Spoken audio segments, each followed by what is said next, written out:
My name is Angela. My name is Nicole. And welcome to the Ominous Stitch podcast.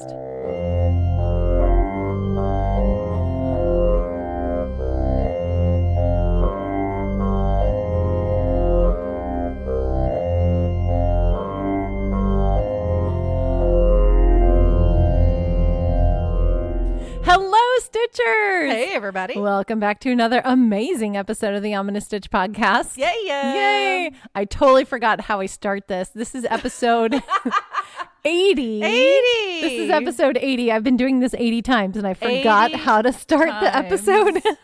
Sometimes we get brain farts. Oh man, brain farts. They are a real thing. They happen to everybody. Oh my gosh, they happen to me way too many times. Way too much. Way too much. Too much. Oh my gosh. Well, we're in February now. Happy February. That Groundhog's means, Day was yesterday? oh, that movie, man. Do you still watch it? I still love watch that it. movie. Yeah, it's so good. I still watch One it. of the best. Yeah, I still watch it. It's classic. Oh, hey, Nicole. Hey, what's up? Did you know that the African bull elephant suffers from short-term memory loss? Really? Yeah, I got to remember that one. It's going to be a thing, guys. I love that. And here's my weird ADD kicking in. Okay, you painted your Bigfoot. Yes, my Bigfoot's up there. Yes, my kids painted it. They had paint. Okay. So Back it up. Rewind. Back it up. Rewind. So for just an after Christmas gift because you were coming home from Washington. Correct. We went because Nicole is nuts and she always brings me gifts. And I then love you. I know. That's my love language. It is. So yeah, we went to Archie McPhee's. If you all know that from Seattle, Washington, woo woo! Archie McPhee's is one of the best places. It's super weird, super awesome. But they have a lot of Bigfoot things, and I was like, yes, I love it because you know who loves Bigfoot? Me. I love Bigfoot very much. Yep. And our last Bigfoot episode did not cover this, but have you guys seen, I'm sure all of you have seen the video footage of Bigfoot from the train. That's right. So the train in Colorado, just a side note, here we go, tangent. This is my stitch. There you go. Oh, is it your stitch? Bigfoot. Okay, Bigfoot. Okay. So a few months back, there were people that were on a sightseeing train in Colorado, and they captured a Bigfoot. Like it's a Bigfoot. It looks like Bigfoot. Just walking across the plain, and then Bigfoot sits down, and then blends in to everything once it sits down. But like camouflaged. it's Bigfoot. Like what else? Who else? What else is it? Like I guess it could be a man in a ghillie suit just walking around sitting there. But like. But why? What else is it? And it's like in the countryside where their houses are. I couldn't tell. I mean, they didn't show. They just showed the hillside as they were going by in this train. But it's crazy. It looks just like Bigfoot. Yeah. You guys have seen this. Come on, you've seen this. Chime in. What do you think? You can email us at theominoussstitch@gmail.com and let us know. Is that Bigfoot? I showed it. I definitely showed it to a couple of our patrons. Hello, Janet and Mike and Becca. Yeah. Let's go through all of our patrons because it is February. That's so right. We have Janet, Mike, Becca. Mm-hmm. We have Avery. Correct. We have the OGs, Brittany and Kate. Mm-hmm. Is that everybody? I think so. Yay, we did it. Shout out to our patrons. Yeah, our list will grow stronger one day. Yes, let's build that patron army. Woo, woo. We love you guys. Thank you so much for hanging in with us for 80 episodes. I know, crazy. Oh my gosh. We're going through it. You guys are nuts. So anyway. Bigfoot, yes. Back to the original story. So I bought Angela a Bigfoot. Meditating Bigfoot. Yes, meditating Bigfoot where you could paint it and then an air freshener. Yes. So the ceramic so who painted it? My daughters painted it. Okay. Yeah. The little one mostly painted it. She stole her big sister's good. paint. Yeah. So what's really funny is that I have a miniature meditating Bigfoot. Yes. Same Bigfoot. And I think my youngest was here when you gave me Bigfoot and she ran and got the meditating Bigfoot. And she showed me. She's so cute. She's like, look, we have one. Yes. So now they are sitting on my mantle. Yay. Right next to each other. They're adorable. Good job. It looks awesome. Yeah, thank you. It's funny because your oldest was like, let's make it purple. Yeah. And my youngest is like, no. It needs to look like Bigfoot. We are not making it purple. I think it would have been cool. Yeah. I mean, my oldest is all about like, let's use all of the colors because all of the colors need to exist in the world. So cute. She loves colors. I love that. So I love colors too. And by the way, side note, Nicole note. helped me pick out some earrings when we were at Disneyland because we have to bring back presents for the gifts for the kids. Presents for the kids. Gift giving is not my love language. I'm not very good at it. And so Nicole is very helpful when I go shopping. And she found these rainbow earrings. They were like rainbow hoops and they had a Kermit the Frog hanging from them. And they are so freaking adorable. Yeah. And I pulled them out and I handed them to my oldest. And she was like, yes. And she's been wearing them and she loves them. Yeah, they're her favorite. So good find. Good. They were perfect. I'm glad she loved them. She loves Kermit and then the rainbow. They're so pretty. It's got all the colors. So I love that. Well, good. Yeah. Well, so I got one more stitch I totally forgot about. Oh, yes. Okay, go ahead. Real quick story. Took Miles to the vet. Yes. As soon as we got back from Disneyland. This is a while ago now. I was in there and Miles was getting his stuff done and I was sitting out in the lobby and this guy had these 2 little chihuahuas and they were so cute. And one had like a Snuggie on, like it was like a big pillowcase. And he's like, this calms her down. I'm like, cool. Oh, nice. And she started struggling. And then all of a sudden she gets out of her little Snuggie and she plops down on my lap. Oh, she wanted to sit on you. And she's so cute. And I was like, thank you for letting me have a lap dog. But I was like talking to him and I'm laughing. And then the vet tech at the front desk, she's like, Nicole. I'm like, yeah, you have the best laugh. And I was like, oh, you do. She's like, it's just so cheerful. It is. And I didn't know what to say to that because I have the goofiest laugh. No, you have. I love your laugh. Oh, it's so good. I have a goofy laugh. I love to laugh. Ha, ha, ha, ha. Disney song. Hey! Disney song. We've got to make the mic pop every time. That's our goal. We were laughing because we were so tired when we recorded the Disney episode a few weeks back for you guys. And we did not sing a single Disney song. I'm surprised we made it through because we were so tired when we made it. We recorded that. It was a rough day. And now I finally did a Disney song. Thank you. You made up for it. But anyway, I laugh every episode. I'm so sorry that I try not to laugh every time because that's just what I do. But it was very nice of the vet tech to be like, hey, pointed out. Yeah. That was sweet. Aww, I think I have like my husband and we have a very similar. He's got a Dr. Hibbert laugh from The Simpsons. I always make fun of him. Yes.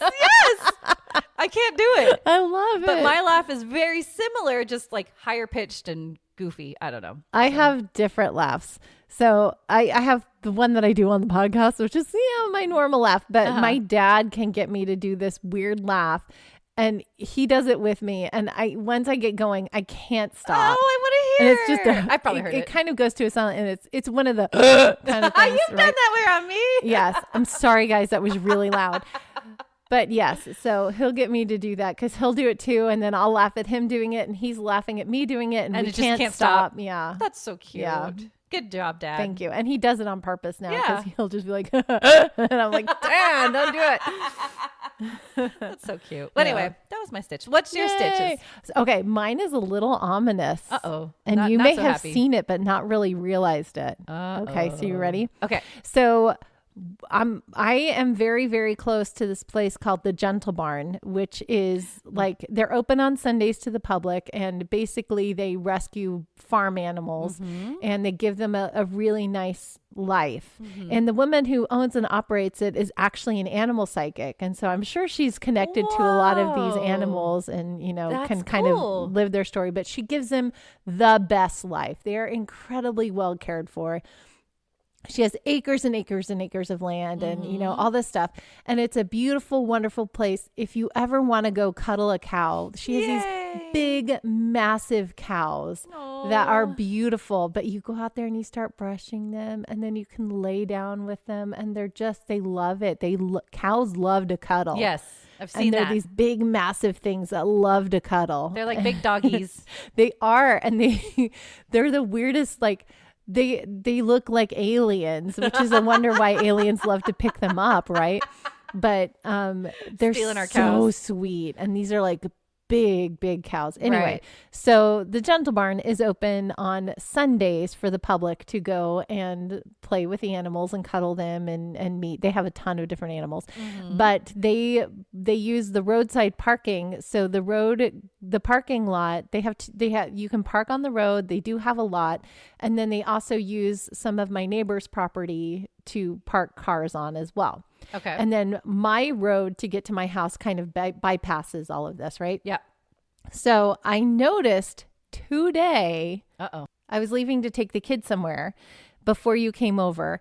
And I noticed today that there's this car seat that's just sitting there. Saw that. Did you see it? Yes. I thought someone was giving it away. What is the story of this car seat? Because all I'm thinking, I'm like, somebody visited the Gentle Barn. A family came and visited the Gentle Barn and decided they didn't need the car seat anymore. I guess. What happened to the kid that goes with the car seat? You are funny. Because there's like a little juice box that's sitting in the tray. Oh, and it's like facing the road. I'm like, is there a kid in there? Like, what is going on? You think ominous. I think somebody just wants to get rid of a car seat. I think ultimately that's what happened. And they're like, I don't know where to put it. Yeah, we don't need this car seat. And they just dumped it. Yeah, exactly. But the way it's sitting and facing the road is very ominous to me. Because it's like sitting upright and facing the road and there's a juice box in it. Yeah. And I'm like, why? Because normally you would think that it would be like, just sideways and just kind of, I think whatever, just someone discarded. Was like, here, let's This looks like it was very carefully placed. Yeah.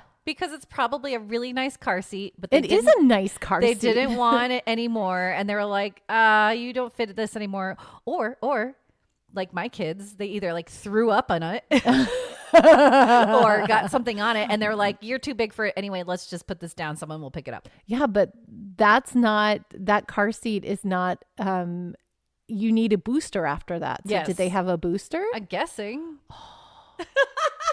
I'm like, what happened to brain. The kid? Your brain is amazing. It's like, how did they get the kid home? Why is this car seat sitting here? It bothers me, guys. It really bothers me. I don't understand why there's an abandoned car seat because it's not like it's outside of somebody's house. Yeah. It is on the side of the road where you park to go to the Gentle Barn. I feel like, why is it there? Again, I feel like maybe someone left it there. My brain's like, Californians are just being lazy. Yeah. But like, they still had to go somewhere because they couldn't have just walked home from there. No, they got in their car. They're fine. But with a kid not in a car seat, what happened to the kid? Probably too big. Kid's too big. Oh, man. You're funny. I love it. So that's where my brain, and like it's been occupying my thoughts all day. I'm like, where's the kid for the car seat? When we leave, we'll go check. Okay. We'll go investigate. But if there's puke on the car seat, I'm like, oh. Then you're like, no, I'm good. You need one of those, what is it, EMF readers and things? Yeah, check what's going on. You're funny. I love it. The car seat, man. Okay. Anyway. Well, I'm excited to dive into this week's episode because once again, I have no idea what we're talking about. Really? I thought I told you. You probably did, but it's been a week. I think I told you like at Disneyland or something. Oh yeah, and my brain's not going to retain much from Disneyland. No. It's such a whirlwind. So much fun. Yeah, such a whirlwind. Yeah, so fun. No worries. Yay. Okay, so we're going to dive in, but before we do that, we got stitch time. Yes. This stitch time is going to be a little different, y'all. I'm excited for y'all. Yeah, my little Texan slipping in every once in a while. I still, there's still little Texas in me, even though I've lived in California the majority of my life. You can't get rid of the Texas. You can't. Okay. So are we ready? Yes. Let's get stitching.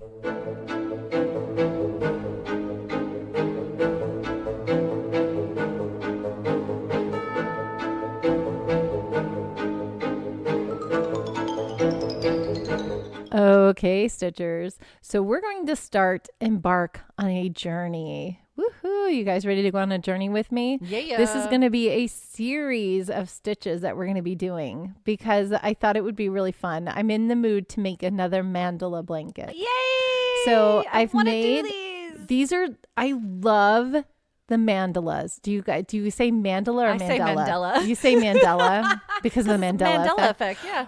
Oh, side note, Side note. my youngest, I believe it was my youngest, recently dove into a bunch of Mandela effects, or it could have been my oldest. I don't know. On One of my YouTube, I'm daughters. guessing? Yes. Yes. She and her friend went down this Mandela effect rabbit hole, and they're like, oh my gosh. And I'm like, you guys are so young. You just wait. Once you get a little bit older, they'll keep hitting you. But yeah, Crazy. they're like, have you heard of the Mandela effect? And I'm like, oh yeah, we've done a whole thing on them. I know them. But anyway, so I forgot what my side note is. Oh, Mandela. Mm-hmm. These blankets are awesome, or this idea of this pattern is awesome. So basically it's like a really ornate, they look like, are they from India? Yes. I think it's an India thing, Yes. an Indian thing. So anyway, there's all kinds of yarn that you can use, which I really want to get Mandela yarn. Ooh, so that all the ones that are already colored. Yeah, they're already colored, and you don't have to Like they change colors. It just changes as you go. That's right. I love Those those. are so big cool. cake balls are Yes, so cool. Yes. So I really want to get a cake ball and do a mandala doing that. Oh, that'd be But fun. Anyway, mandalas are awesome. I've made a mandala blanket before. I did Sophie's Universe. That's right. Which is a free pattern. You can, let's see, I think it's Nuts About Crochet or something like that. I'll have to look that up. But I did it a couple years back, and I gave it to my mother-in-law because I didn't want my kids to break it. Yeah, like, no, don't so touch much us. work went into it. Right. But anyway, these blankets are so awesome. And so I thought we would do one together if you guys want to do one with me. Yeah. So this mandala does have a home. It's going to be going somewhere. I'm not giving anything away. Shh. But anyway, I'm making this for somebody. So it's another blanket that I'm not going to hold on to. So I will have to make one for me because I really want one for me. It's funny how many times we make things for other people and then we just don't hold it. And we're like, oh, You're like, I don't have wanted one. this. Like, I have a picture of it. Right. Yay. Yeah. That's all I've But got no, of I it. will make one for me because I really want one of these for me. Good. And the cool thing about these patterns is that you can kind of stop whenever you want, or you That's can true. keep going. Yeah. So I've seen these mandalas done in like a hoop, and you can hang it just depending upon, however far you want to go with it. You just kind of crochet it into the hoop. Mm-hmm. And so I might do one because I have some spots that I can hang like crochet things. And I think that would be a really pretty. You used to have I do. Yeah, I had one, and then we gave that away to one of our listeners. Right. That's right. So I think I want to make one, maybe using the cake to hang. But the one that we're doing is called, now this is funny because it is a crochet along. So she does break it down into parts. Oh, good. There are YouTube videos of this, and then also the written pattern, and Perfect. it's all free. Yay. Free's awesome. I do highly recommend doing Sophie's Universe because that one is awesome. But the one that I'm doing, I chose a different one. This is from vcrochetpatterns.com. V-crochet, just the letter V, crochetpatterns.com. This blanket is called Fields of ... That's it. So fields of Fields of whatever what? you want it to be. Fields Please don't of. be fields of poop. Just a big brown one. Yeah. Oh no. Oh no. Oh my God. I'm sorry. There's my potty humor. She's a mom boy, or a Boy boy mom. mom that way. She's a boy mom, mom boy. Mom boy. Boy mom. Okay, that was funny. So yes, this is the fields of ... And so part one has rows. Let's see. It starts with, and you do it in the round too. That's another thing. Easy. It's I not front love and that. back. Yeah. You do one round, you change colors. Some things that and the one thing that's great about this is that you're constantly changing what the stitches that you're doing. So if you get bored with doing we're going to do double crochets for 30 rows and you're like, I don't want to do any more double crochets. Yeah. You're changing. constantly changing, I love and that. you're constantly stitching into different rounds. So you have to pay attention. Am I stitching into the round that I just did? Am I stitching into the round 3 rounds below? Oh gosh. Where am I going with it? So you're going back and forth with it. Surprise. But it does keep a pattern. So once you figure out like, for this, little section here, this is what the pattern is. And then I repeat that pattern 8, 10, 12 times, however many times it takes to go all the way around, you're like, oh, okay, I got the pattern and I go.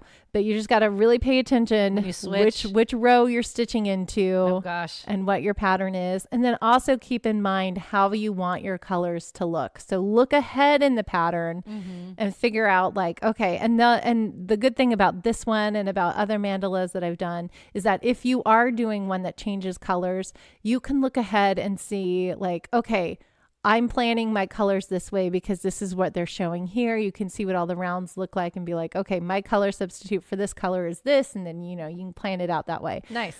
So that you kind of have an idea of what colors go where, because if you have bad color sense like me, you can wind up doing something that you're like, oh, those colors don't look good together. And then you have to frog it and you don't want to have to do that. So you can plan out your colors so you know what everything is going. For me, I'm like, okay, so this pink, my substitution for that pink is blue. My substitution for this orange is yellow. My substitution for this green is a different green or whatever, you know. So you figure out what your substitutions are, what colors you want to do, or in what order, put it all in there. And then you're just working in the round. So pay attention to what round you're going to, and you're constantly doing different things. That's so fun. So part 1, and when you're starting off, the rounds go very quick because it's a small little thing that you start off with. Yeah. And it always looks like a flower right in the center of the blanket. So let me see how many rounds the part 1 goes into. And that one looks cool. I like this one. Yes, it's so cool. So in part 1, we do round 17. You go into 17 rounds and then that's it. So but it's so cool. So I'm going to finish making this and we'll take progress pictures as we go along, but I might be bringing this mandala up and talking about different stitches in it that I did that I thought were really cool. Or this might be the only time I talk about the mandala. We'll see, because this is going to be a gift for somebody. But anyway, I suggest going and pulling out a mandala and giving it a try, because it's so much fun to just keep changing what you're doing. And then you have this beautiful piece of art at the end of it. I love that. Anyway, go do a mandala today. I'm watching her and I want to do it, and it's so cool. This was probably one of the first patterns I pinned for Pinterest for crocheting, because I was like, this is so cool looking.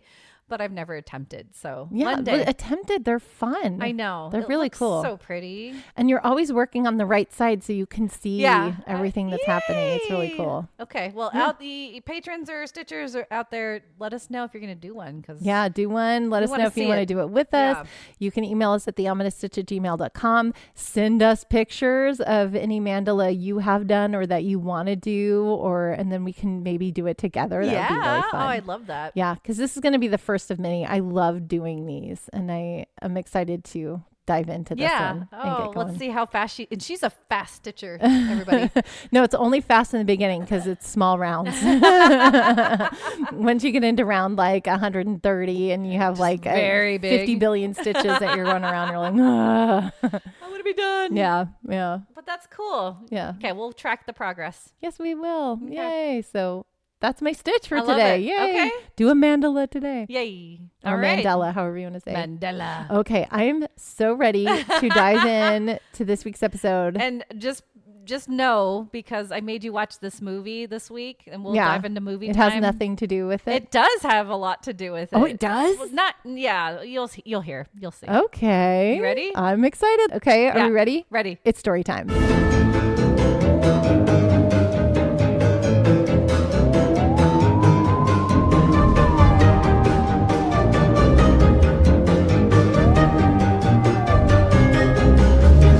It's funny, I told you this episode. Maybe I texted you what I was doing, and maybe it was just quick. But yeah, I don't remember anything. My brain is like one thing. There's been so much going on. True. It's just like I don't know, the mush.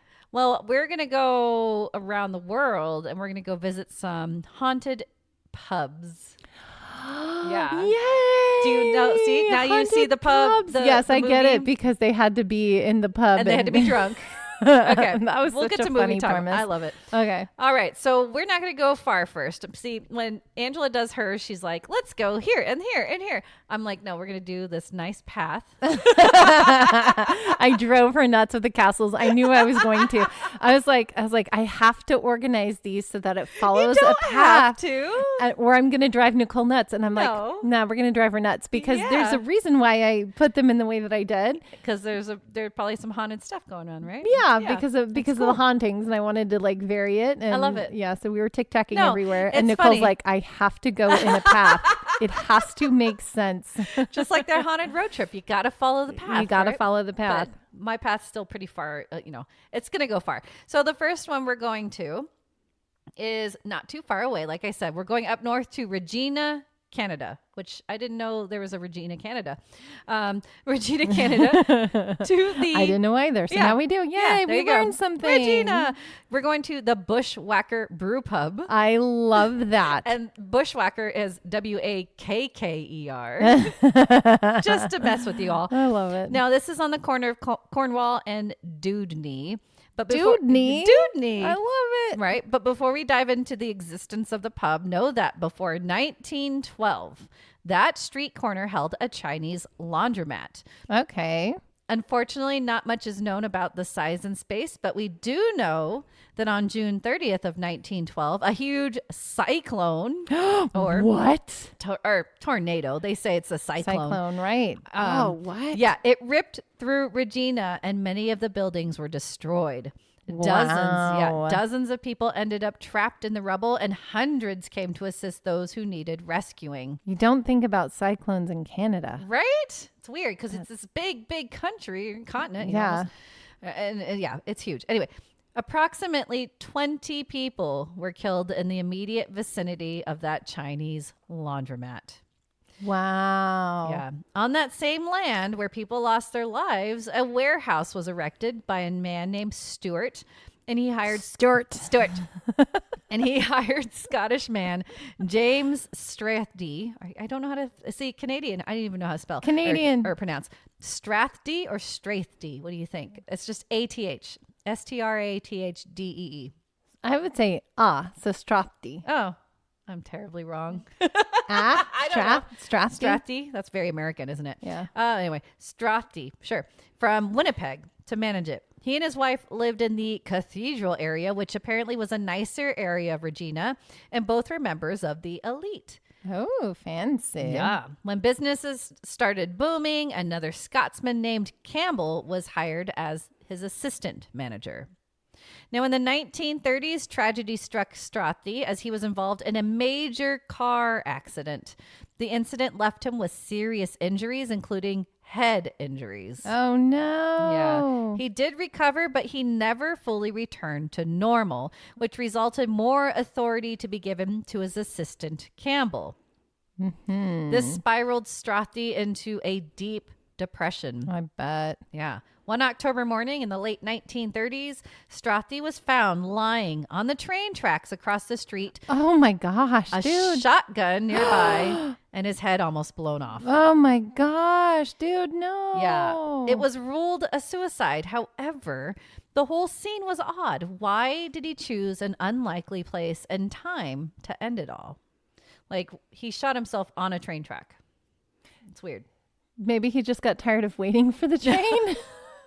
He had his weight. He's so morbid. Anyway, now, so his assistant Campbell took over and the role of distribution changed at that time. The warehouse slowly became obsolete. So then part of the building was used for offices while the Saskatchewan Liquor Board took over most of the storage areas.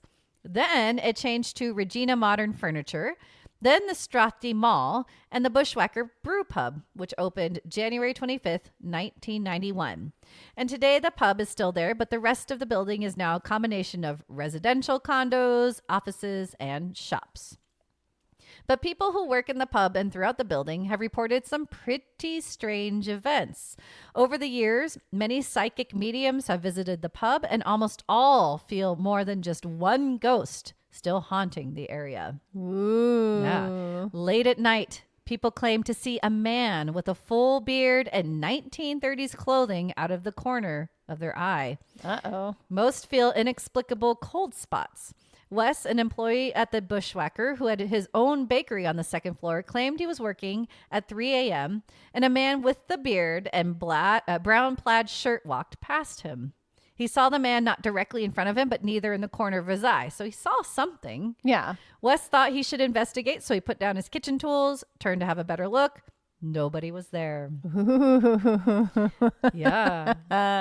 That's fun. Yeah, most believe that this spirit to be manager James Strathy and kindly nicknamed him Jim. But there was one person who worked in the building who was a complete skeptic until he had his own strange experience. Ah. Yeah. Dave worked on the third floor of the building as an antique dealer. One night, he had to work really late. He finished up, began turning off the lights, and turned into the stairwell and had to lock a big wrought iron gate which secured all the shops on the third floor. He was alone. When all the lights were turned off and the gate was locked, he noticed that somehow he missed a small 3-position light glowing faintly at the far end of the floor. Jokingly, Dave yelled out, "Hey, darn, Jim, can you turn that light out for me?" And before he even turned to move, he witnessed the light turn up from low to medium. This made him freeze in his tracks. And then the light went onto high, then completely off. Oh, so he did eventually turn it off. He was like turning it the wrong way. Yeah, he was like, oh, that's not how you do it. This definitely had him question his belief on their resident ghost. Now, from CBC News in 2015, Grant Frew, the manager, explained the many small but strange occurrences that happened in the pub. First, he mentioned that the day supervisor told him they witnessed a stranger walk into the private banquet room off the main floor. She followed them in to tell them that the room was off limits, but there was absolutely nobody in the room, and there was only one way in since the other exit was welded shut. Oh. Then Frew went on to tell the story of his night manager that was finishing up paperwork in her office really late one night. When she left her office and rounded the corner, she saw all the clothes hangers swinging as if someone walked by and ran their hand through them. But all the doors were closed, no windows or no air vents were nearby, and she was the only one in the building. Oh, man. Yeah. Then assistant brewer Michael Getz shared his chilling story with CBC. He has had some pretty eerie experiences in the basement of the brew pub, but this one really freaked him out. Getz explains, "I was pushed by something that wasn't there, and I had a red mark on my back when I went to check it. Oh, no. I was completely stunned. Our head brewer was with me in the room at the time, and he said it looked like I tripped. I just about fell on my face. I got pushed so hard." Oh, man. Yeah. His other experiences involved hearing what sounds like women's voices calling out names, and this is in the early morning when no one is around. But as I mentioned, they believe Jim Strathy is still around and a mischievous ghost. But Frew tries to honor the Scottish heritage by hosting many Scottish events and thinks Jim knows this and leaves him alone. He's like, oh, you're good. Yep. And Frew visits Strathy's grave, even bringing a single malt scotch to him. Oh, well, that's very nice. It's very sweet. Like a nice tradition. It's Yes, a good relationship to gestures. build with your ghost. I like that. Yes. That's sweet. He's very respectful. All right, now we can travel in our other line to Dublin, Ireland. Dublin. Across the ocean. Yes. So this pub is, I'm going to give you a little history about it. There's not much about the haunting, but at least you know where to go if you want to go to Ireland. So this is where they claim to be the oldest pub in Dublin. It's one of the oldest, but I don't think it is the oldest. And it's called the Brazen Head. The Brazen Head. Yes. I love it. Now, there are claims that there have always been a pub at this site of the Brazen Head since 1198. Oh my gosh. But there are no documents to support this. However, we do know that it has been licensed alehouse since the mid 17th century.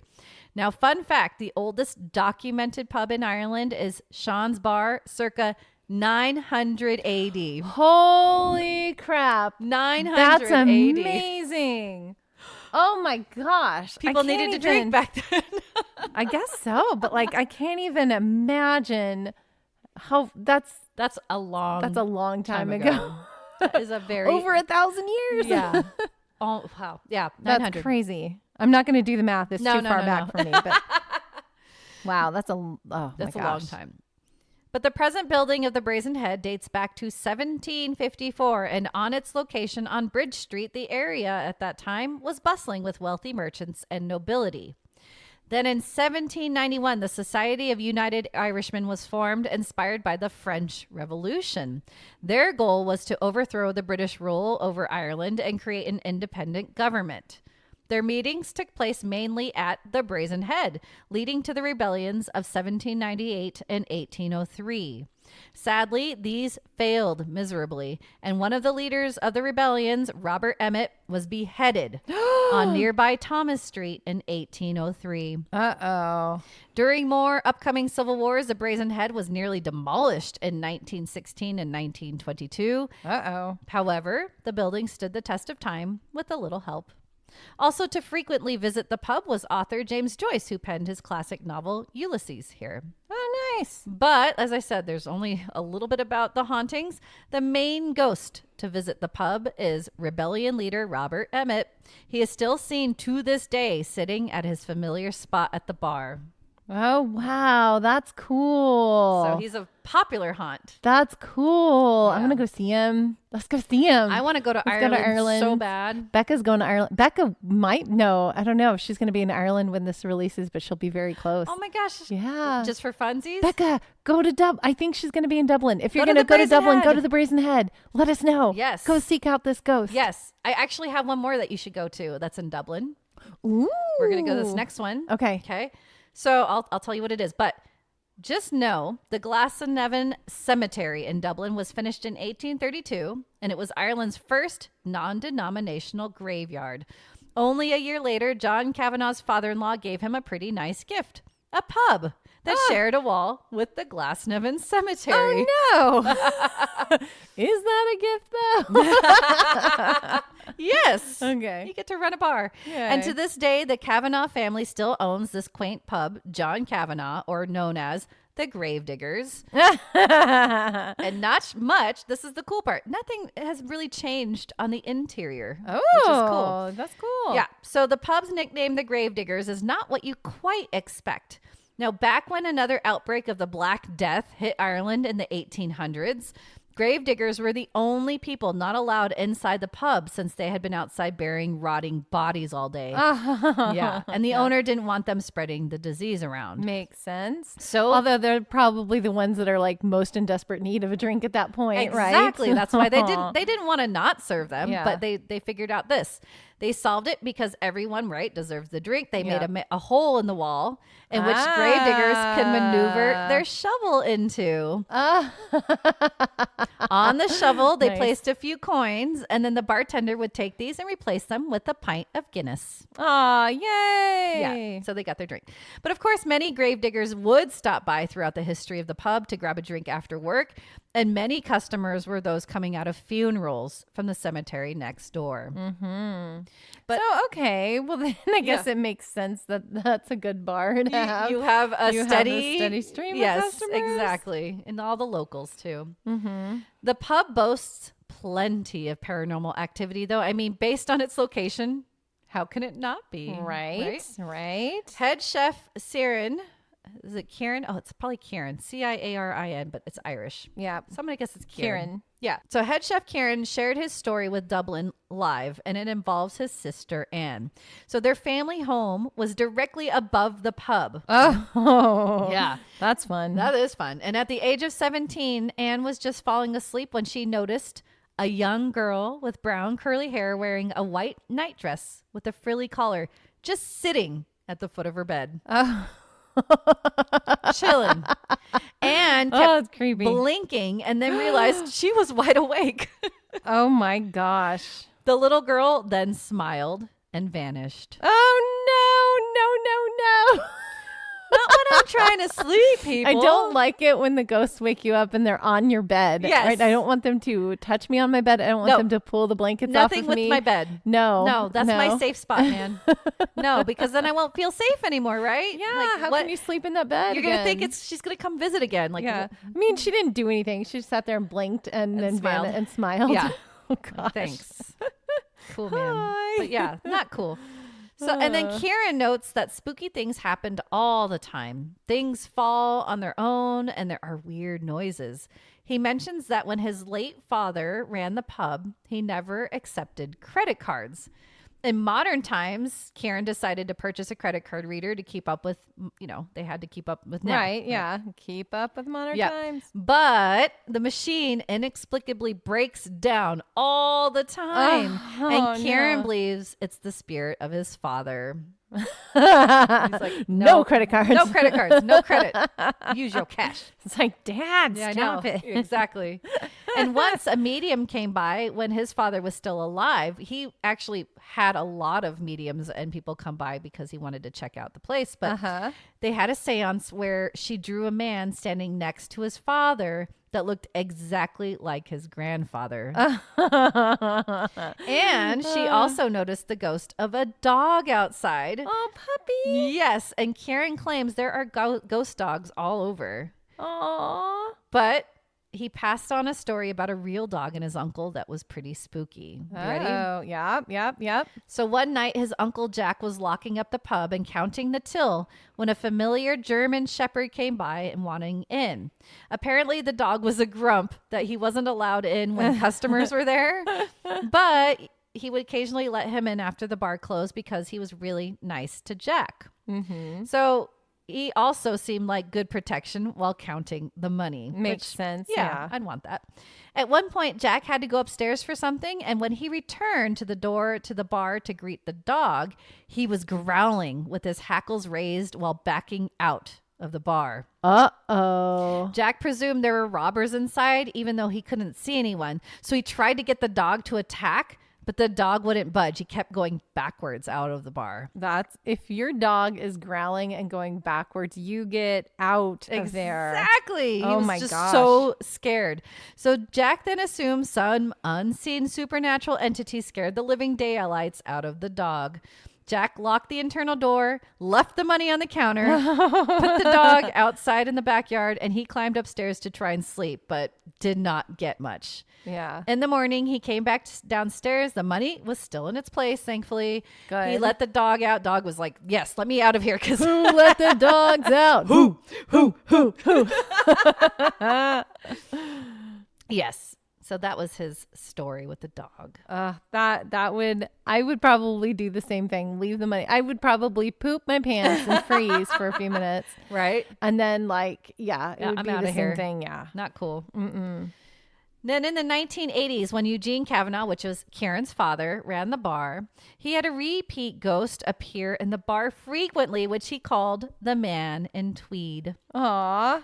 From the Atlas Obscura website. Sometimes Eugene had to shuffle out stragglers in the wee hours of the night when the bar was closing. On one of these nights, the Man in Tweed appeared for what would be the first of several times. Eugene yelled at the boys to get on back to their homes when they retorted that it was unfair that the old guy at the other end of the bar got to stay nursing his Guinness. At first, Eugene just thought the lads were being drunk and silly. He claimed that he knew every pint he'd served that night, especially in the waning last few hours. I'd have served him that pint, and I haven't served anyone a Guinness, he'd say, says Kieran. Look, my dad would continue, there's nobody there. And sure enough, no one was. Uh-oh. But an empty glass of Guinness sat on the bar. Oh. Yay. Yeah. The boys would have described what he looked like. A little pointy beard and a wristwatch with a chain that led to his waistcoat. A real Victorian look. Oh, nice. So the Man in Tweed. Mm-hmm. I love it. Lastly, regulars have many of their own tales of ghostly sightings at the bar, and usually they involve their own relatives that are buried in the graveyard next door. Oh, that's sweet. So they're still visiting. Yeah. Okay, we now hop over to the UK. So it's really close. And this one that I'm going to claims to be one of the most period haunted pub in the United Kingdom. Does that make sense? Like, okay. Number one haunted. I am the number one haunted pub. Yes. Yes. Fight me. That's where it's going. Okay. Gotcha. And for what it's worth, the building, or at least the pub itself, dates back to the 13th century, claiming to be the oldest pub in Nottingham. And that's only in Nottingham. Okay. So that's really old. Yeah. I'm talking about the Ye Old Salutation Inn in Nottingham, UK. There's a picture of it. I've been showing you pictures. Sorry. That's okay. Oh, that's so cute. Yeah. I want to go there. It's so cute. Yep. Now, how haunted is this pub? One landlord claims that there are 89 different resident apparitions in this building. Oh my gosh. Can you imagine counting all of the apparitions? How do you count that? Do you write them down? I'm guessing there's a list he's keeping track of. Oh my God. Could you examine experiencing all 89 of them? No. Oh, that's a lot. That's a lot. That is too many. Too many ghosts. The building resides over large man-made caves. Yes, that's spooky Caves. too. But let's go back to the start. First, the caves. Historians believe these were created as early as the 9th century for farmers of the Saxon farm to keep food cool before domesticated refrigeration. There are 2 levels of rock-cut cellars with stone slab shelves. The earliest known alehouse was in the 13th century, called the Archangel Gabriel Salutes the Virgin Mary, constructed in 1240. It's a long name. Yes. According to Wikipedia. The name, which refers to the Hail Mary greeting given by Gabriel to Mary, Mother of Jesus, was one commonly given to the guest houses of religious institutions, leading to speculation that it may have been associated with either the Whitefriars Carmelite Monastery or Greyfriars Franciscan Friary, which were both nearby, but no documentary evidence has been found to support this. Crusading knights are said to have stopped for food at the alehouse on their way to the Holy Land. Okay. Wow. That's pretty cool. This is pretty neat. Yeah. The name changed in 1336 under King Edward III's rule to Ye House by Ye Sign of Salutation. And then by 1360, the building is believed to have been a workshop for the city's tanner while he lived up above. Then by the year 1414, this is so long time ago, the building belonged to John Alistair, who set it up as a private dwelling as well as a hostel for travelers and journeymen. During this time, the caves provided a hiding place for Jews escaping persecution, a home for a colony of lepers, and servants' accommodation and brewing space for the alehouse and hostel. That's an interesting collection of things, right? Just for those caves. but like the lepers down there, Yeah, that's sad. That's weird. But but like hiding Jews. Yeah, Yep.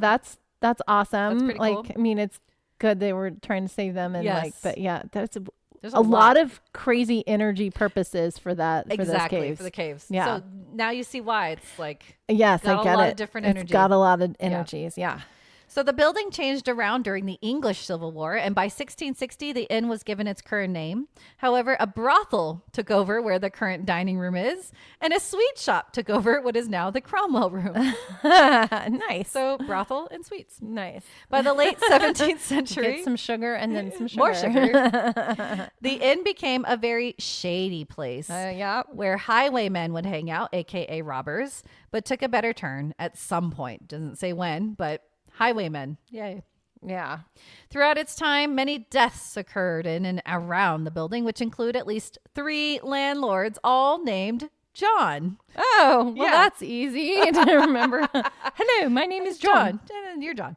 I can't seem to find exact dates for all the 3 landlords, but the first is said to have hanged himself upstairs. Oh, no. Yeah.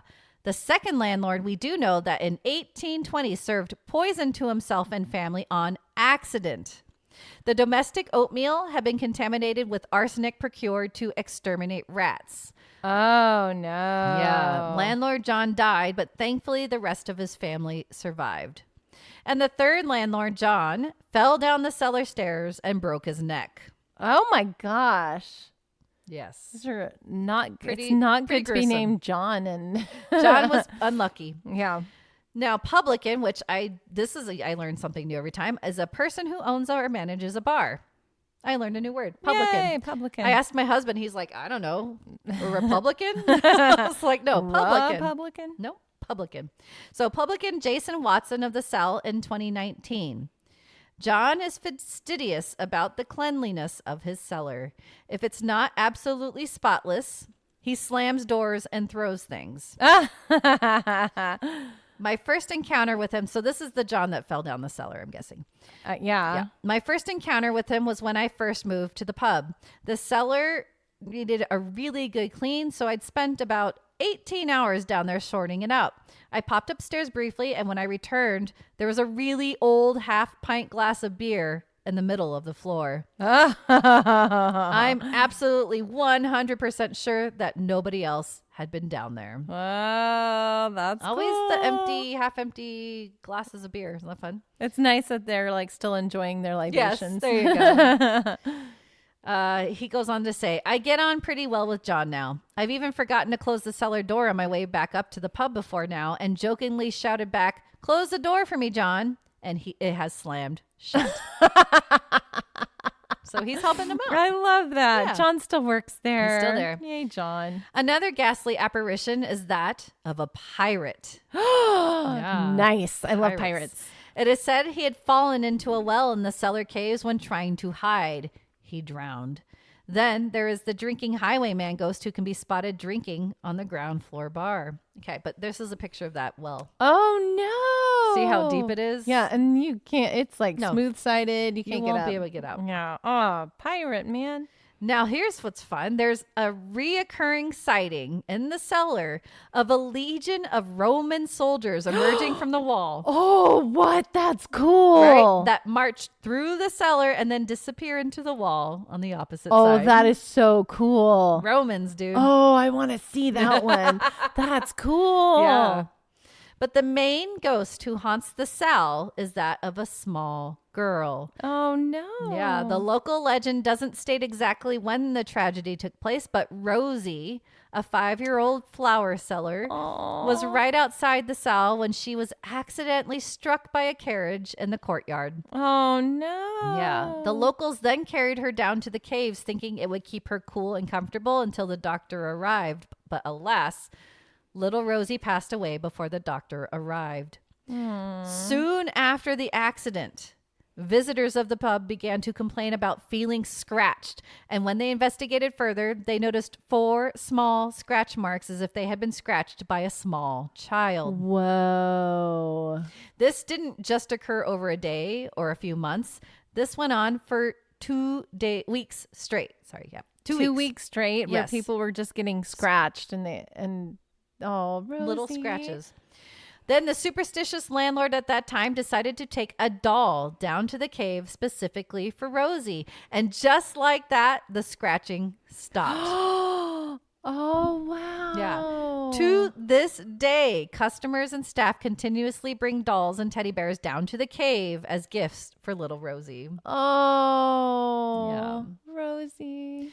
Now, I can't move on to the next pub without this last funny tidbit. Ready? I'm ready. Back on October 25th of 2019, the Sal put on a Halloween event. Karaoke purge night. It's legal. It's legal to murder a song. Oh, I love that. that's good. That's good. So good job, Sal. Okay. I'm going to stay in England or the United Kingdom. So I had a fun time discussing York. Remember York? Yes, with all the episode spikes. 10. Yes, Yes, the episode heads 10. on the spikes. Yeah. Haunted Colleges Part 2. Yes. So creepy town, especially since at one point the International Ghost Research Foundation claimed York to be the most haunted city in Europe. Yes. I remember, like, York stays in my brain Right? because of all the heads on spikes Yes. everywhere. Yes. Spooky. Yes. Not cool. Don't like it. So by that logic, the Golden Fleece should be the most haunted pub then, right? Oh, okay. But Yeah. you know, who knows? They can, the pubs can fight it out. But the haunts of this location are eerily similar to those from Ye Olde Salutation Inn, like creepily similar. So yeah. But first, the history, which I'm going to show you here. This is a picture of it. This is the building. Oh, wow. That's cool. It's like a skinny, tall little building. It's like Sirius Black's house. That's what I was thinking. I put that in my notes. It is. It's very tall and skinny. Okay, so the history is actually a slight mystery. Oh, History mystery. We know from the York archives that the building has at least been standing since 1503, as that is when it was first mentioned ever. So who knows how much longer it could have been there. Yeah, so this squash building is situated right in the middle of York on a street called Pavement.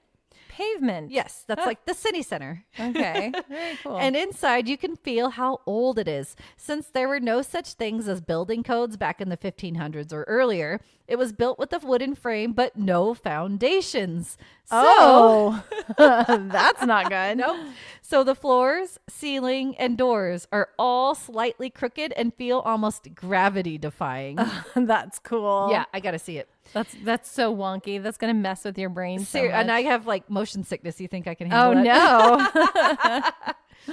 York believes that the structure was once owned by members of the Merchant Adventurers Guild who traded in fleece and wool. Thus, why there is a large golden fleece hanging above the door and the name. Yes. We do know it has been an inn since 1656, but officially licensed since 1668. In the early 18th century, the building was owned by John Peckett, Lord Mayor of York around 1702, and his wife, Alice Peckett. The backyard of the inn is dubbed Lady Peckett's Yard. Nice. The inn was restored and rebuilt sometime in the 19th century, and today there are 4 bedrooms above the inn. Interestingly enough, one of the 4 bedrooms had a bathroom that disappeared from floor plans for over 200 years. But I know it was discovered in 2000. Oh, hey, look, it's a bathroom. Right? Like, how did they do that? How did you lose a bathroom? Oh, Anyway. That's so funny. And note that prisoners who were sentenced to death were hung at Bale Hall. Then their lifeless bodies were carried over to the cellar of the Golden Fleece, where their bodies remained until claimed by relatives. No, it's like a morgue without being a morgue. Exactly. That's why it's haunted. Well, very, that is very so spooky, spooky, right? All right, so now on to the haunts. It is said that there are at least 15 different residing ghosts in the inn, and one of them is Lady Alice Peckett. She is often seen by guests wandering up and down the stairs in the middle of the night. Oh, no. Yeah, people claim she is also the one to move furniture around if it displeases her. Yeah, she's all about feng shui, guys. Yeah. And similar to the South, staff have often seen Roman soldiers. I love the Roman full soldiers. armor. That makes me so happy. They march through the inn cellar just like the other one and disappear into the walls. Oh, that's So cool. I think these are physical imprints. Like, they're so strong. Like, Yeah, it's a residual. Yes. It's like so strong. They just keep doing it. Oh, It's it's so spooky. cool. Yeah. I want to see it. I want to see the Legion of Roman I soldiers. want to like walk through them when they're doing Ah! it. It'd be so weird. It'd be so weird. Okay, another similar apparition to that of the Sal is another ghost kid. This time, it's a little Victorian boy that is believed to be trampled by a horse while playing in front of the pub. Very similar, right? Yeah, it's very similar to Rosie. Yep. He's more of a shy ghost, so not as seen as the other paranormal visitors here. But when he makes his presence, he's a little mischievous in that he plays innocent pranks on the living. After the prank has been pulled, people claim to hear soft giggling. It's like, haha. Oh, that's cute. Yeah. When he is seen, he is in the bar area. Next, we have 2 apparitions lovingly nicknamed One-Eyed Jack and the Grumpy Man. Now, these 2 are usually spotted together. So if you hear one, you're going to hear about the other. Okay. One-Eyed Jack can be seen wearing a 16th or 17th century red frock coat and is always carrying an old-fashioned pistol. And the Grumpy Man is spotted sitting at the bar just like any other patron of the pub, but he's always staring angrily at other customers. Uh-oh. If he is approached, he is known to mutter angry curse words and then vanish. That's why he's the Grumpy Man. The Grumpy Man. People claim he leaves behind a feeling of dread. Both are seen at the bottom bar of the pub. And the last main ghost that is seen frequently is that of Jeff Monroe, a Canadian airman. He was staying at the hotel during World War II when he either fell or jumped from the upper windows. Aww. When there are visitors of the inn on the third floor, some will see him just staring at the customers donning his full military uniform. He never speaks. He just gazes at customers for a while and then disappears. Oh, wow. Yeah, so he's still there. Now, this is fun. A writer for the website Metro decided to stay the night at the Golden Fleece, bringing an old friend with him. They planned to stay in one room, but then because it was a slow night, they were each given their own room. Uh-oh. Yeah. That night, while brushing his teeth, preparing for bed, he constantly felt like he was being watched. Right at midnight, he sat bolt upright in bed due to troubled sleep. He watched the dark corridors and thought he was seeing shadows moving, but he wasn't sure. Mm-hmm. Instead of being curious and checking it out, he threw his sheets over his head and went back to sleep. It's like, nope. Nope. Nope in his way out of that one. Yeah. Then he was rudely awoken again by something heavy being dragged on the floor. He checked the clock and noticed it was 5 a.m., then thought it was probably the cleaners moving the bar furniture. So he fell back asleep. Later, when he met up with his friend for breakfast, they shared their experiences. Both had the same being watched feeling. They also both woke up at 5 a.m. to the loud dragging sounds. Later, as they were checking out, they chatted with the barmaid. And sure enough, there were no cleaners at 5 a.m. Oh. The barmaid said it was common for overnighters to hear the sound of moving furniture in the late hours, early morning hours. I think it's lady. It's lady. Yeah. She's moving the furniture around. Yes. She's like, I don't I'm not like happy. this. Yep. Lastly, the Golden Fleece was featured in the local news recently because they morbidly showcased the real skull of Elizabeth Johnson. What? Yeah. Why? After she was found guilty for intending to fraud the Bank of England with a forged £1 blank note. 1 pound, dude. 1 pound. Oh my gosh. They sentenced her to death. Oh my gosh. That's like what was his name? Tall Jim or whatever his name, stealing the rowboat. Yes. Yeah, dumb. She was hanged on August 23rd, 1800. Now, unsure how the pub was able to keep her skull. I'm guessing no one claimed her body, but somebody stole her skull. Yeah. Somebody stole her skull? Somebody stole her skull. Why? Don't be morbid. Were they doing Macbeth or something? I have no idea. A few weeks later, the skull was returned. So maybe a bad luck pursued them. But ooh, there you go. So they have a living skull just in a case in their pub. So fun with that.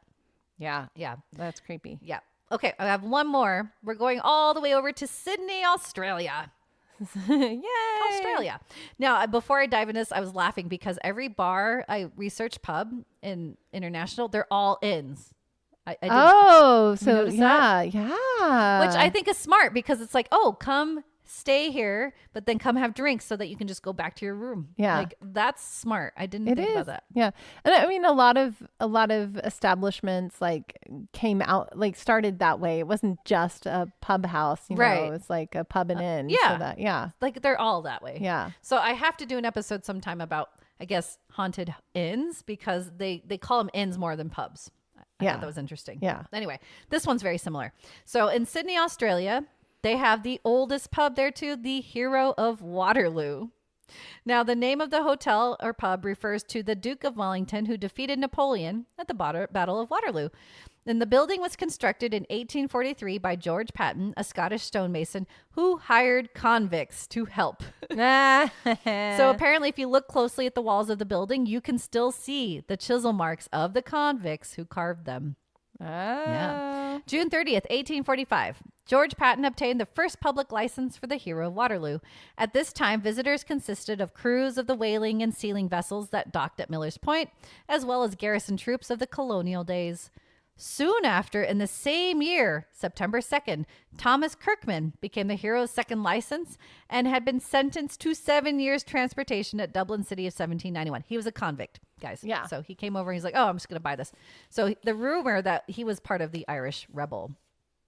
So only 4 years later, Kirkman's wife, he was married at the time now, mysteriously falls down the stairs at the Hero. She breaks her neck and dies. Oh no. More on her later. Oh. Yeah.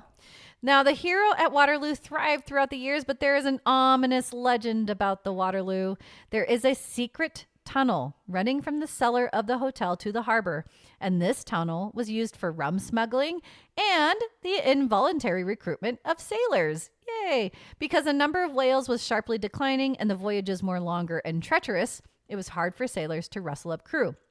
So they ended up paying locals and publicans to Shanghai men for the ships. No, the Shanghai thing. That's Shanghai. So evil. Yep. So an unsuspecting patron would come in, would be blind drunk at the bar. The publican would drop a drug in their drink.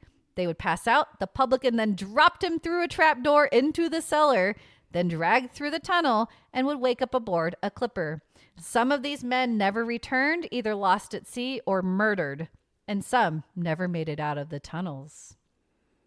So to this day, the downstairs cellar walls still hold shackles from the past. And the entrance to the smuggler's tunnel can still be seen. Ooh, Yeah. creepy. It's very spooky.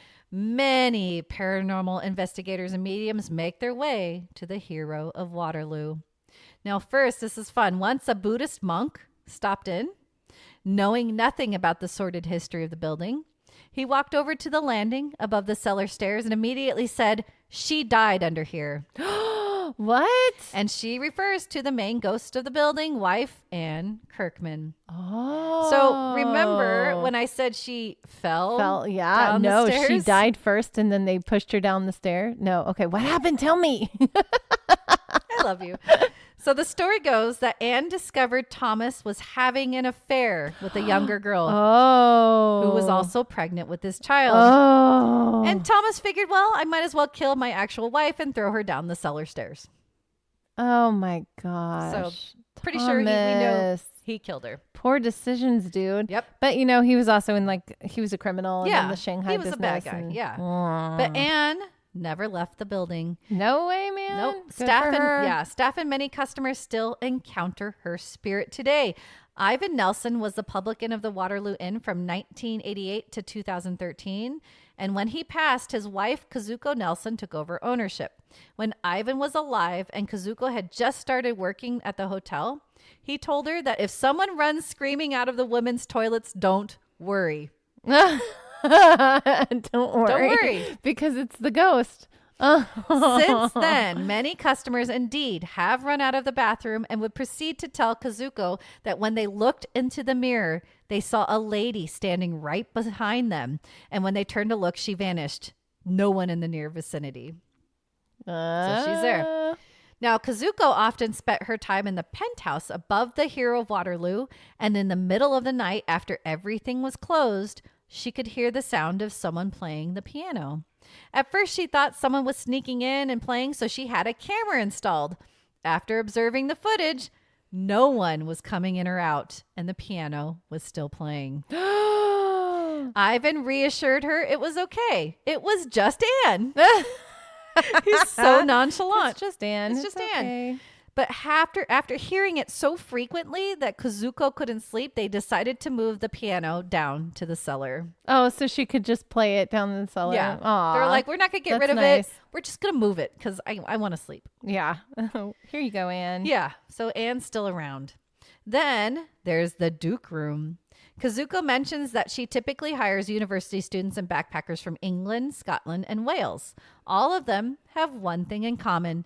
They fear going up into the upstairs function space, the Duke Room. Uh-oh. Yep, all claim to feel someone or something touching and blowing on their necks. They all end up running out of there.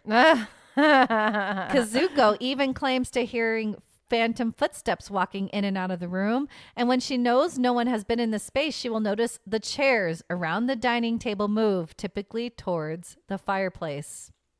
And they notice this all the time. It's not just Kazuko. Uh-oh. Now, before I finish with the hero of Waterloo, note, a journalist with Australia's news.com decided to visit the hotel with Sydney's top paranormal investigators, medium clairvoyant Raylene Cable and paranormal investigator Michelle Janes. While in the Duke Room with the lights off, Raylene introduced the group, and after an hour, her attention repeatedly went to the fireplace. She sensed a male spirit and claimed Stan or Stanley was the culprit behind the nightly musical chairs.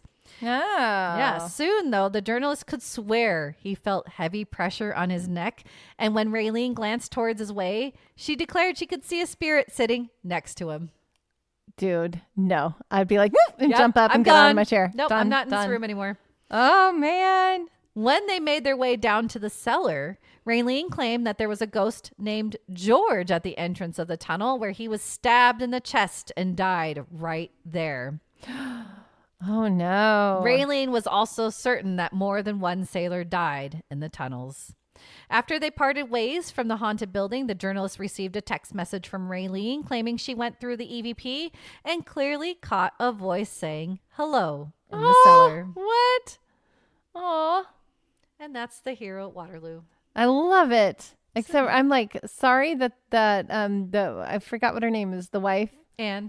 I'm sorry for Anne because it's not cool, man. Not cool and not fair. Nope. But I hope she's happy now with her piano. Yeah. And she gets a place to stay and it's pretty cool. Yeah. Yeah, that sucks, man.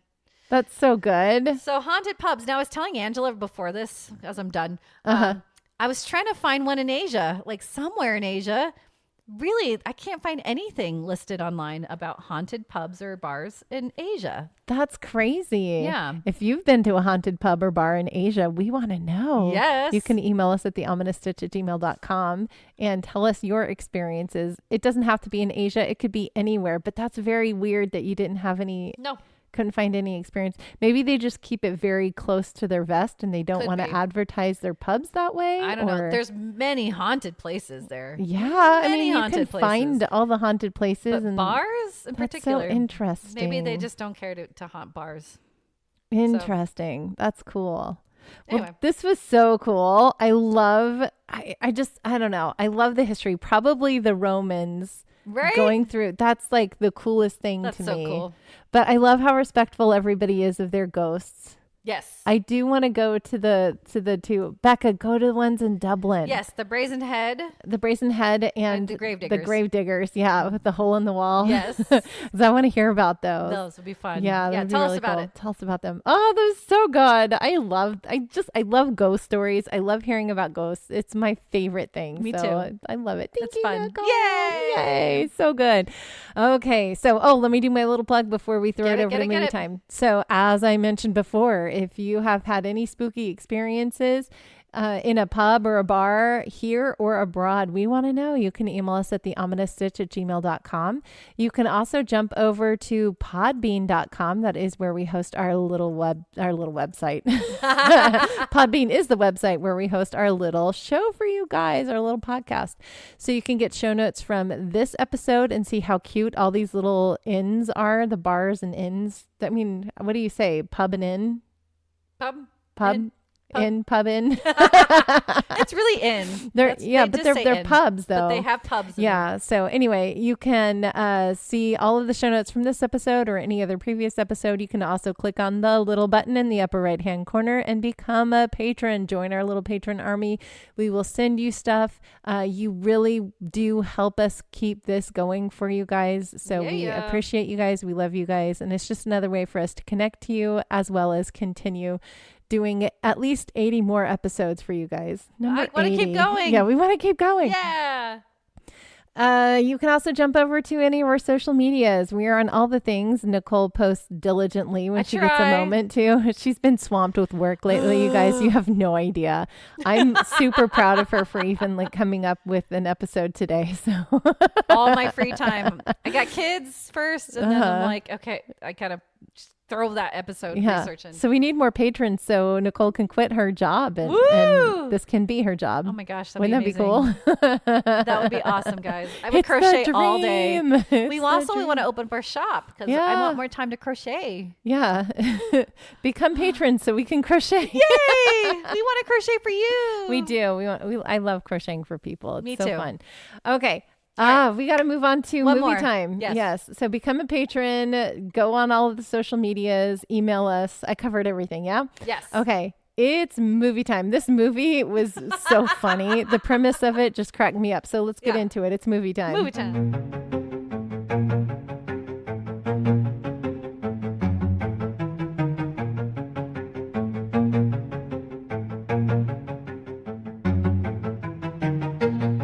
This week's movie review, Grabbers, released in 2012, IMDb rating of 6.3 stars, and synopsis.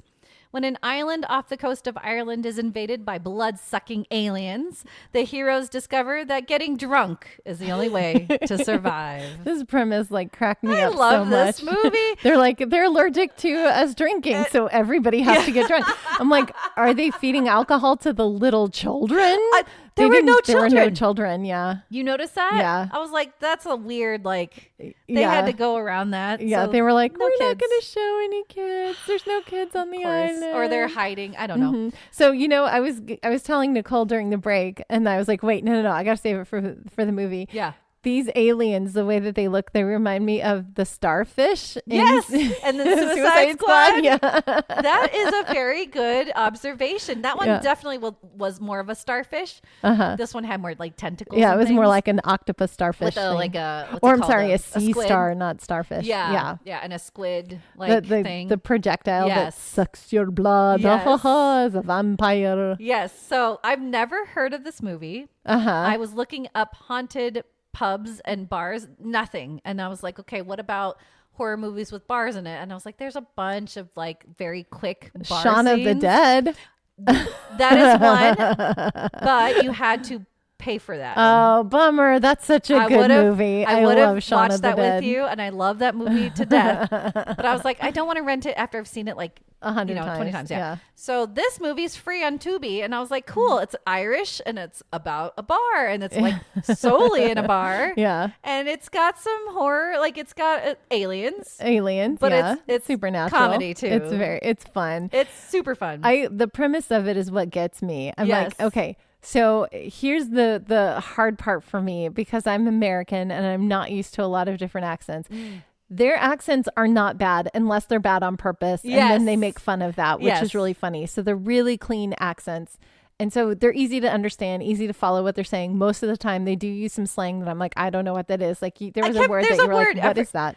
I forgot it, and I will look it up later, I promise, and I'll tell you next episode or sometime. But it was like cave. It had a CAI something, but it was like he would say it was towards the end. He'd say it like as if it was like something great or like happy, I think. I don't know. But I was like, what is that? He keeps saying it. But my favorite was feck. Feck off. It was so good. I was like, I've never heard that. It's so I love cute. Irish accent. Yeah. I love it. And so most of the time it was easy to understand. Yes. And then the premise is they all have to get drunk. So of course they slur even more, and just like, I'm lost. That's funny. So it was pretty good. But my favorite is Smith, the marine biologist. But they didn't call him a marine biologist. They called him something else. Yeah. Oh my gosh. He was hilarious, funny. right? He was my favorite. He was so funny. And he's like, I need more alcohol. More alcohol. So wait. When you watch this, yes. do you not have the CC captions on? No, I didn't. See, so that's the difference. Okay. And that's why I pick up all the words. Okay, that's why. Because I'm like, I'm getting most of them. I understand what's going on, and it's good. So that's probably why I have no idea what that word was that they were saying. And I just that's why it kept on popping up. So you guys, I'm old, and I love reading my my movies. So I have closed caption on every single thing I watch. It drives my husband crazy, but I have to watch it with it because that helps me. I don't know. But you know what's funny? I was also going to say what drives him crazy, which I didn't have him watch this movie. His pet peeve is when people act drunk. And he hates it. So that's all that was in my head was like, is she good at acting drunk? Is she believable? And most of them are. Most of them are. I love the old guy, the old one that like first found the creature. Yeah. He was funny. He was hilarious. And he definitely played a good old drunk guy. Yes. Like he was my favorite. But the scientist was a little over the top. Oh, but it was so funny. But it was funny. It was so good. And the girl, she was the main girl, who I think is what's it called when you kind of have somebody that looks like somebody else as an actress? Doppelganger. kind of, I guess. Okay. Poor man's. We call it the poor man's actor or actress. That's what my husband and I call it. Okay. I got you. So they want somebody that is this person like, yes. but they don't want to pay the dollars for that person. Yes. So then they hire somebody like a stand-in that looks just like them. Exactly. Okay. So she's the poor man's. And I think her name's Lily. Oh God, I don't know her last name. She was Pamela Anderson. Oh yes, Lily No, not Collins. See? Lily.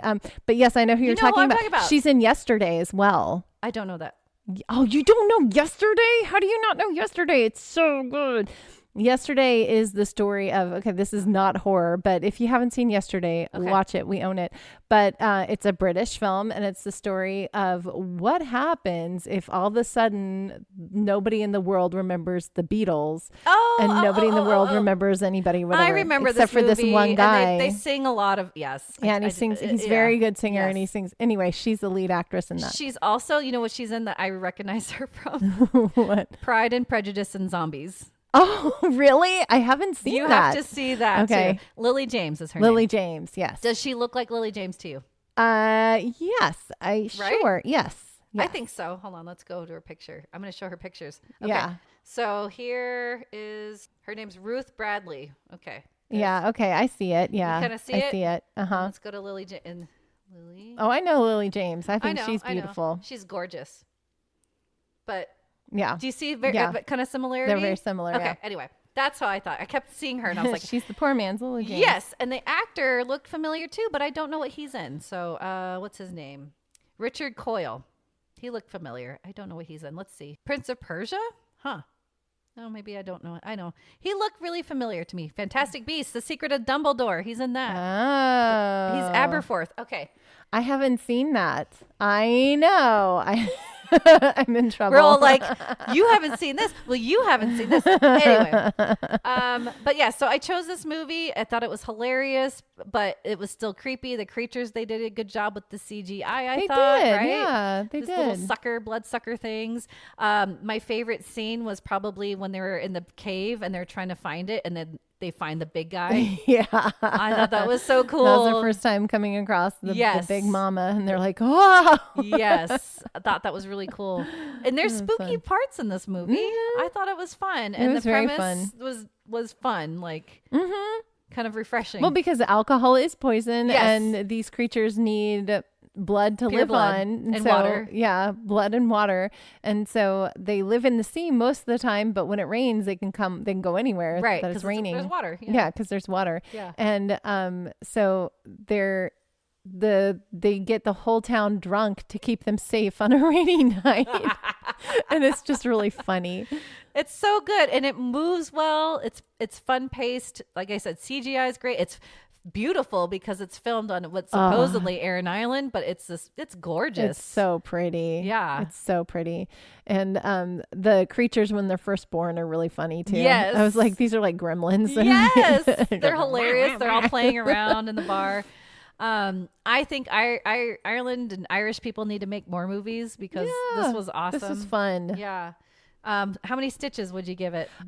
It was fun. I would probably give it like a 6.5, 7. Yeah. It was fun. And it wasn't like horror genre, but as a movie in general, I loved it. Yeah, it was fun. Yeah. I had a good time watching it. Yeah. So I'd give it like a 6.5, 7 too. Yeah. Yay, look at us. We match. We're in accord. But yeah, go see it. It's on Tubi for free, guys. Support the Irish because it was so much fun. Put on those closed captions if you can't understand. Yeah, and if there's any Irish listeners out there, which would be awesome for the first place, but if you understand that word I'm trying to figure out and you knew what I'm talking about, tell me what it means. Yeah, like I want to know. I should have looked. I should have done a little more research. I had no time. Yeah, you had no time. I had no time. But it's such a fun movie. Yeah, it was fun. I enjoyed it. It's like Shaun of the Dead. Yeah, yeah. But it's very like tongue in cheek. Like they know that the premise is ridiculous. Yes, and they lean into it. And they had so fun. much fun with it. Yeah. It's cute. It's very fun. Yeah. Yay! Go see it. Go see it. Yeah. Guys, that was another fun, amazing episode. Episode 80. I love the haunted pub bar thing. It's always my favorite. Ghosts. Ghosts. I love ghost stories. You want those Roman legions, man. I do. I want to walk through the Roman legions. I want to see if I can feel anything. I'm sure it's got to be like so scary and intimidating, but like being able to see a piece of history move in front of you like that is got to be an awe-inspiring thing, don't you think? Yeah. Oh, I would love to witness that. Oh, that'd be so cool. I'd be freaked out, but at the same time, I would be in awe, and I would be like, this is a once in a lifetime thing. So yeah. that's so cool. Unless you're there every night and you're like, yeah, I see these guys this is every all the time. You have like a cross guard set up for them. Oh, good. Oh, goodness. Okay. Well, Stitchers, I think we have come to the end. Yay! We love you guys. We Thank love you for you. listening. And until next time, we'll see you, Stitchers. See you, Stitchers.